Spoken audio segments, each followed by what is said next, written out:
बिस्मिल्लाहिर्रहमानिर्रहीम। अस्सलाम वालेकुम फ्रेंड्स, क्या हाल है? उम्मीद करती होंगी आप सब ठीक होंगे। आज जो हम टॉपिक डिस्कस करने जा रहे हैं वो है इन्फ्लेशन। इन्फ्लेशन बहुत ही सिंपल और इजी टॉपिक है। इसको हम स्टार्ट करते हैं उसकी डेफिनेशन से। सबसे पहले इसकी डेफिनेशन है a gradual increase in price level is called inflation. यानी कि किसी भी गुड्स की प्राइस इंक्रीज होना, इट्स मीन हमारी कंट्री में और हमारी इकोनॉमी में इन्फ्लेशन है। इन्फ्लेशन के बहुत से काजेस और टाइप्स हैं। सबसे पहले है demand pull inflation. Demand for particular goods और services increase, the available supply decrease. यानी कि किसी भी गुड्स एंड सर्विसेज की डिमांड इंक्रीज हो जाए लेकिन उसकी सप्लाई डिक्रीज हो जाए, तब हमारी कंट्री में होती है डिमांड पुल इन्फ्लेशन। यानी कि बहुत फ्यू गुड्स को हमें खरीदने के लिए बहुत ज़्यादा मनी पे करनी पड़ती है। यानी कि हमारी कंट्री में सप्लाई एंड डिमांड का जो प्रिंसिपल है वो परफेक्ट नहीं है। इसकी एग्जांपल ये है कि हमारी कंट्री में इन्फ्लेशन क्यों होती है। जैसे एग्जांपल ले लें पाकिस्तान में इन्फ्लेशन क्यों हो रही है, क्यों प्राइस बढ़ रही है चीज़ों की? क्योंकि हमारी कंट्री की जो पॉपुलेशन है वो बहुत तेज़ी से इंक्रीज़ हो रही है, जिसके साथ ही उनकी demand for goods and services भी इंक्रीज़ हो रही हैं। जो पॉपुलेशन है वो तो इंक्रीज़ हो रही है लेकिन उसके साथ साथ उतनी ही सप्लाई नहीं इंक्रीज़ हो रही। सप्लाई ना इंक्रीज़ होने की वजह से हमारी कंट्री में डिमांड पुल इन्फ्लेशन है। ये इसकी एग्जांपल है। सेकेंड टाइप है इसकी cost push inflation. When prices increase due to increase in production cost such as raw material and wages. हमारी कंट्री में प्राइसेस क्यों इंक्रीज हो रही है? क्योंकि इंक्रीज हो गया cost of production. Cost of production किसे कहते हैं? यानी कि किसी भी चीज़ को प्रोड्यूस करने में हमें जो भी कॉस्ट आती है उसे कॉस्ट ऑफ प्रोडक्शन कहते हैं। कॉस्ट ऑफ प्रोडक्शन का इंक्रीज होना मतलब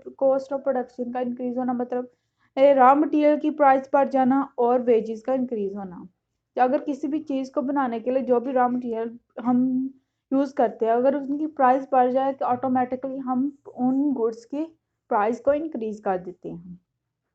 और सेकंड इसकी एग्जांपल ये है कि वेजेस यानी कि कोई भी गुड्स है वो कौन प्रोड्यूस करता है? लेबर। अगर लेबर डिमांड करें कि उनकी वेजेस को इंक्रीज कर दिया जाए तो वो भी कॉस्ट इसी कॉस्ट ऑफ प्रोडक्शन में इंक्लूड हो जाएगी। देन हमारी जो गुड्स हैं उनकी प्राइस इंक्रीज हो जाएगी। ये कहलाती है cost push inflation. Third type है इसकी स्टैगफ्लेशन। ये जो टाइप है वो फर्स्ट टाइम यूज़ हुई थी इन 1960 में इन यूके में।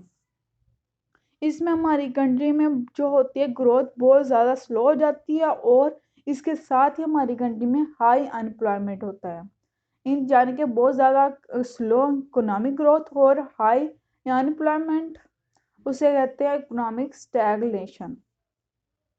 इसके उसी टाइम पे यानी कि जब हमारी कंट्री में स्लो ग्रोथ हो और हाई एम्प्लॉयमेंट हो, उसी टाइम पे अगर हमारी कंट्री में प्राइसेस बढ़ जाएं, उसे कहते हैं स्टैगफ्लेशन। स्टैगफ्लेशन को हम डिफाइन कर सकते हैं डिक्लाइन इन जीडीपी। अगर हमारी कंट्री के जीडीपी डिक्लाइन हो रहा है, इट्स मीन हमारी कंट्री में स्टैगफ्लेशन है। इसके बाद इसके लास्ट टाइप है हाइपर इन्फ्लेशन। हाइपर इन्फ्लेशन वो होता है कि inflation when the rate of inflation growth at more than 50% a month. Situation वो होती है जहाँ पे price of goods and services rising control uncontrollable. यानी कि इन्फ्लेशन का इंक्रीज होना तो हर इकॉनमी में जो डेवलपिंग कंट्री होते हैं वहाँ पे होती है। हाइपर इन्फ्लेशन वो होता है कि एक महीने में 50% इंक्रीज हो जाए प्राइसेस। अगर किसी भी गुड्स की प्राइस है 100 रुपीज़ और 1 मंथ लेटर उसकी प्राइस हो जाए 150 रुपीज़, इट्स मीन हमारी कंट्री में हमारी इकोनॉमी में हाइपर इन्फ्लेशन है। हाइपर इन्फ्लेशन के होने की एक दूसरी वजह ये होती है कि हमारी कंट्री में मनी सप्लाई तो इंक्रीज हो रही है लेकिन वो हमारी इकोनॉमिक ग्रोथ को सपोर्ट नहीं कर रही। इसका मीन कि हमारी कंट्री में जब भी मनी सप्लाई हो, ज़रूरी नहीं है वो हमारी इकोनॉमिक ग्रोथ को सपोर्ट करें। थर्ड इसका यो है कि इंक्रीज इन मनी सप्लाई। हमारी कंट्री में मनी सप्लाई इंक्रीज हो जाए क्योंकि हुकूमत ज़्यादा नोट छाप ले। इसकी वजह से हमारी कंट्री में ज़्यादा नोट छापने की वजह से, हमारी ज़रूरत से ज़्यादा नोट छापने की वजह से हमारी कंट्री में कि जो गुड्स एंड सर्विसेज की प्राइस है वो बढ़ जाए। It's called a hyper inflation. इसके बाद आता है इन्फ्लेशन एज मॉनेटरी फिनोमिना। मॉनेटरीज का कहना है कि जब भी हमारी कंट्री में मनी सप्लाई इंक्रीज होती है, एट द एंड इन्फ्लेशन भी इंक्रीज हो जाती है।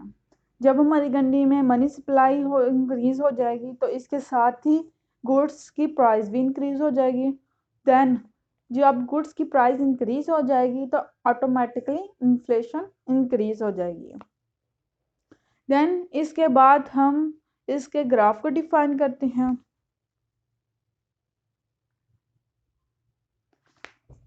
इसके जो एक्स एक्सिस पे है वो aggregate output, Y and Y axis पे है एग्रीगेट प्राइस लेवल पी। जो कांस्टेंट कर्व है वो है long run aggregate supply curve, और जो नेगेटिव स्लोप में है वो एग्रीगेट डिमांड कर्व, और जो पॉजिटिव स्लोप में कर्व ड्रा किए हैं वो है एग्रीगेट सप्लाई कर्व। और लॉन्ग रन एग्रीगेट पे aggregate supply curve aggregate demand curve जब इंटरसेक्ट करते हैं वहाँ पे आती है वाई एन, यानी कि natural rate of unemployment rate. जब हमारी कंट्री में मनी डिमांड बढ़ जाए तो अब हमारा ग्राफ जो ए डी है वो मूव कर जाएगा AD1 टू AD2। जब हमारा ग्राफ मूव कर जाएगा देन हमारी आउटपुट भी इंक्रीज हो जाएगी YN टू YN स्लैश तक। उसके साथ ही दूसरी साइड पे जो प्राइस है वाई एक्सिस पे वो भी इंक्रीज हो जाएगी। प्राइसेस के इंक्रीज होने से हमारी कंट्री में अनएम्प्लॉयमेंट रेट कम हो जाएगी एट द पॉइंट ऑफ 1 और जब हमारी कंट्री में मनी सप्लाई इंक्रीज होती है तो उसके साथ ही लेबर डिमांड करती है कि उनकी वेजेस को बढ़ाया जाए। जब उनकी वेजेस को बढ़ाते हैं तो हमारा AS1 कर मूव कर जाएगा AS2 पर। देन वी रीच LRSAS, यानी कि long run aggregate supply curve. Then हम नेचुरल रेट ऑफ अनएम्प्लॉयमेंट पर पहुंच जाएंगे। इसके बाद जो मैंने अभी बोला है उसकी डेफिनेट एक्सप्लेनेशन को मैंने इधर लिखा हुआ है। LRAS is a long run aggregate supply curve, AS is short run aggregate supply curve, AD aggregate demand curve. When money demand increase, then aggregate demand move AD to AD, AD1 to AD2। Then जब हमारी aggregate demand बढ़ जाएगी तो output automatically increase हो जाएगी।